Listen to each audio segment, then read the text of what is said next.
Good morning, Carolina. I'm Callista Pushman. And I'm Will Kronsberg. Welcome back to a second week of Carolina Calendar. Callista, we haven't been canceled yet. It's so exciting, and if we keep up this trend, we will be here every week keeping you up to date on what's happening on the USC campus and around Columbia. This week on the show, looking for a last-minute way to rock out with your bae before Valentine's Day? We have you covered. Last weekend, students led a protest at the State House. Find out what change they want to see. And later, the second Olympics in just 7 months is underway in China. A look at how Americans are performing.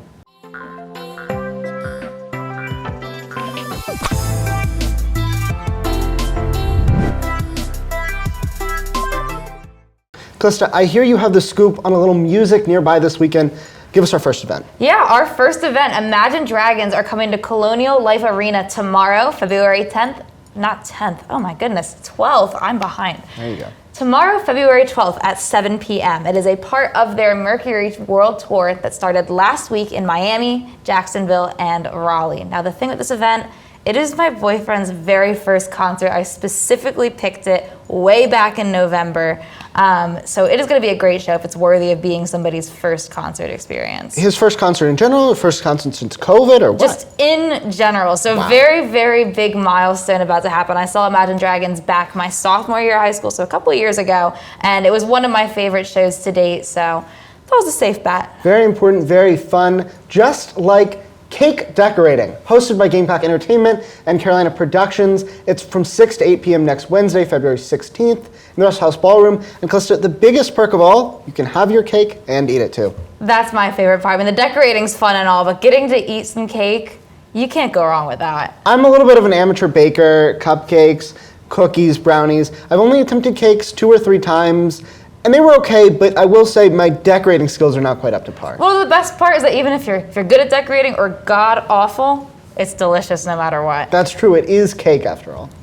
All right, well, shifting gears a little bit. Thursday after dark on the 17th, there will be an axe throwing at Craft Axe Throwing in the Vista. The event runs from 6 to 10 p.m. and buses are running from the Horseshoe from 5:30 to 10:30. Now, Will, I know you're one of our resident sports guys. How do you think you would do with axe throwing? Terrible. What I would say is, if I'm throwing an axe, if I'm at this event, I wouldn't be to the left of me, to the right of me. Definitely don't be behind me.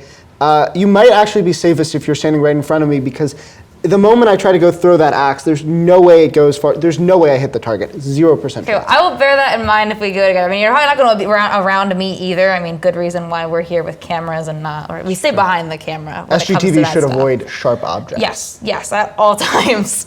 Well, switching gears for a moment, last Saturday, the U of SC NAACP Collegiate Chapter and the SC NAACP Youth and College Division led the Aim to Rename protest, calling for the repeal of the Heritage Act. SGTV News 4 reporter Zane Heinlein has the story. Time for change. Aim to rename. The U of SC NAACP Collegiate Chapter and the SC NAACP Youth and College Division led the Aim to Rename protest, calling for the repeal of the Heritage Act that bans the alteration and removal of South Carolina monuments or the rededication of buildings named after historical figures. It's time that we keep making noise, aiming to rename, getting this message out here. We won't be silenced. It's been long enough. This campus talks about diversity and inclusion, but they still tend to keep up statues and idols that don't represent that.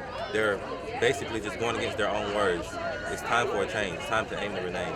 These groups strive to rename buildings on campus, including Strom Thurmond Wellness and Fitness Center, Sims College, and the Thomas Cooper Library. The Heritage Act protects segregationists, Confederate generals, and racist bigots. The protest began in front of Russell House on Green Street, making its way to the north grounds of the South Carolina State House, calling out U of SC administration, the Board of Trustees, and legislators. These are the people that our school chose to celebrate instead of people like Henry Monteith Treadwell, Harry Walker, Dean Willie L. Harris, and John Davis. The president of the U of SC NAACP, Kaylee Bright, elaborated on what a repeal to the Heritage Act would convey. Is removed, and that we actually take value in who we celebrate on our campus and who we have to represent the buildings that we pay so much for. This is SGTV News 4. I'm Zane Heinlein. Coming up after the break, News 4 reporter and our resident Olympic expert, Megan Dauchus, will give us an update on Team USA at the mighty Winter Olympics. Stay tuned. Welcome back. We are now joined by Megan Daukshis. Megan, what's going on over in Beijing? Thank you for having me. So let's start off with a bit of figure skating. We got the team figure skating event, and the U.S. placed in second with the silver. We had Russia in first with gold, and Japan in third with bronze. Going with Russia, got gold, Kamila Valieva. She was the first woman to ever land a quad in the Olympics, and she is only 15. What an extreme thing for her to do. What an achievement. Wow. What an achievement. Unfortunately, though, she did test positive for a doping medicine and is now under review with the IOC to see if she's able to compete in the women's figure skating competition. So we'll see how that goes down in the next few days. That'll be interesting to continue to watch unfold. Yeah, I'm interested to see how that affects Russia's gold medal from the previous event. Right, they did hold the gold medal from them in the medal ceremony for the team event, and they have not got their medals yet. So we'll see how that goes. Yeah. Along with more ice skating, we got Nathan Chen scoring the highest ever men's short program with a score of 113.97 and winning the gold medal for the men's individual skating. What an exciting achievement, especially to the tune of Elton John. Even though Elton John is not American, it just feels so American to have like the Elton John music and then obviously Nathan Chen's tremendous success. It does. It was an amazing event for him. Oh, now we're going to switch over some snowboarding. We have Chloe Kim winning her second gold medal and is the first woman to ever do this, to win a gold medal back-to-back in the snowboarding halfpipe event. She is only 21 years old, and she was 18, I think, when she first got her first gold medal. So she got 2 medals under her belt. Makes me feel a little behind. That's impressive. So we're 20 and we don't have any gold medals. She got them in her teens, and now at 21, we're really behind. We still have a year to train. We have a year. But there are no Olympics next year. You got 4 years to practice. Even better, Will. I don't know if it's going to happen. Great news for us. Going with more snowboarding, Shaun White competed at his last ever Olympic event in the men's snowboarding halfpipe as well. And he unfortunately placed 4th, but still a huge achievement for him. He was the youngest snowboarder ever, and now he is the oldest snowboarder ever. He had an amazing few runs. Unfortunately, on his last run, he did fall out. But to ski with those young guys and have everyone look up to him is so great for him. No, for sure. The legacy he's leaving behind, no one's going to forget that. In the modern era, he's one of those American Olympic athletes that you think about. You know, Michael Phelps or Simone Biles, Shaun White, maybe even a Serena Williams, but just one of those top American athletes. Iconic, yep. Yeah. He had an emotional end, but he is very happy and excited to move on. And now I want to go over to skiing. We have Aileen Gu. She actually dropped her U.S. citizenship because she wanted to represent China for her mother, for the big air free skiing, and she's only 18 years old and won the gold medal.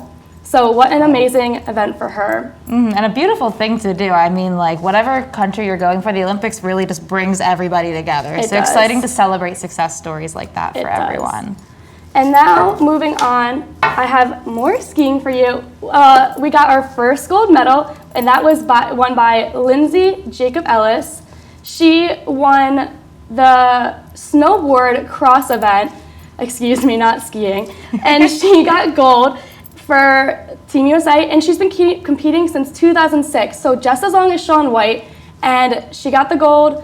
And this is a huge thing for her because she's been competing and has never won a medal all of these years, and she finally won. And to win Team USA's first medal of the games, what an amazing experience. It must for have been her. a huge, huge moment. I remember seeing stuff about, like, this has been very long in coming. Yeah, I mean, you think about the U.S. snowboarders kind of running the gamut of Chloe Kim doing it so young, Shaun White kind of sustaining his success, and then Lindsay Jacob Ellis coming at an older age and still being so successful. So successful. And now to skiing, we have Michaela Schifrin's story. Unfortunately, Michaela skied out on her first 2 events, which were the slalom and giant slalom, and she was supposed to be the big name of these games. She's won gold in the past. Unfortunately, she skied out on her first 2. She sat on the side for a while after she skied out on her second and was actually questioning a bit what she's been working to. And it's kind of hard to see that when you work so hard to something and now all of a sudden you have a little bit of a mental bump and can't compete. But she did get to ski through yesterday, and she skied through. She got 8th or 9th, I believe, and it was great to see her finish at least, and she was very proud of herself. So to see her persevere through those mistakes, hopefully we'll see more from her in the future. Yeah, for sure. Especially coming out of an Olympics that was so big on mental health. It's interesting seeing this shift.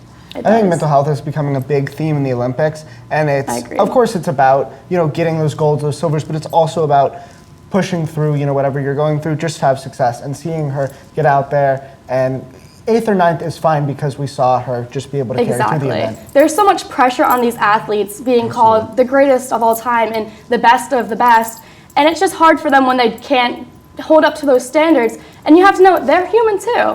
So even though they seem quite superhuman to us. Yeah, are we even the same species? They're human, we're human, but they're like, a better human. Exactly.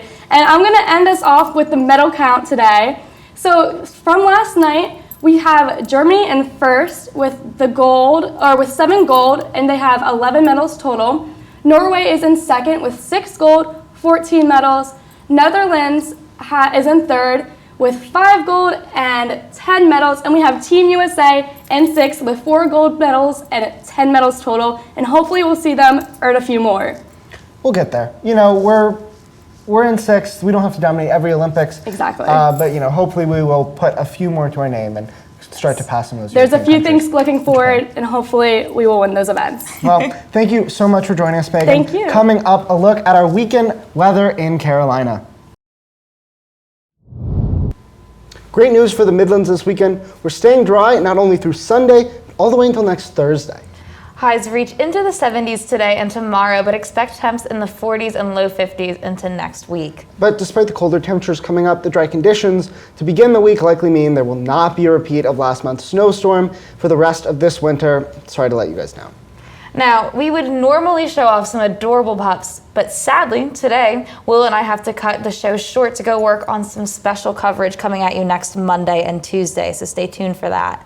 And that will wrap up Carolina Calendar for today, February 11th. Be sure to follow us on Instagram, Twitter, and Facebook at SGTV at USC. To keep up with all of our content, be sure to also visit us online, sgtvonline.com. For SGTV News 4, I'm Will Kronsberg. And I'm Callista Pushman. From all of us here at SGTV, have a great weekend, Carolina. Forever to thee.